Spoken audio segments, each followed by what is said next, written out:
Comme nous le disions dans l'introduction aux évangiles, dans les tout premiers audios sur ce sujet, une telle œuvre ne peut être jugée de l'extérieur. Elle suppose déjà la foi au fait que Jésus est vraiment Dieu et vraiment homme, comme Matthieu également. Marc écrit son évangile pour un usage liturgique et le style de Marc présente une assez grande pauvreté qu'il faut savoir dépasser pour en apprécier la saveur. C'est un style populaire dont le vocabulaire est succinct mais réaliste et concret. Ce qui raconte est bien vu et relaté avec un langage simple. Les récits sont très vivants, naïfs même parfois et composés sur un schéma toujours le même.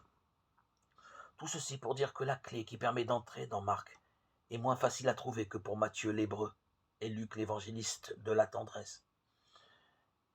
Il n'en reste pas moins que Marc lui aussi a un message à nous apporter, bien que son usage soit moins important que celui des deux autres. Le plan est sensiblement le même que celui de Matthieu et de Luc.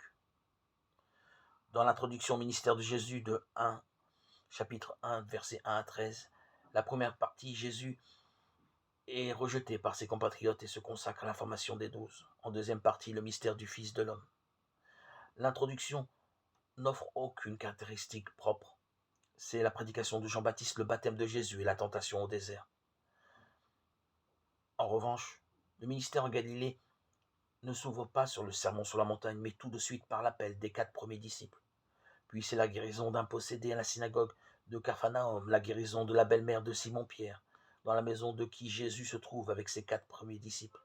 Et puis le soir venu, on amène à Jésus quantité de malades. Marc 1, 32, 34. Dès ce moment apparaît l'ordre donné par Jésus aux démons de ne pas révéler qui il est. Nous retrouverons plus loin la signification de ce secret messianique qui se trouve dans saint Marc. Alors se situe l'épisode des épis arrachés un jour de Shabbat, ainsi que la guérison un jour de Shabbat de l'homme à la main desséchée. Marc 3, 1, 6.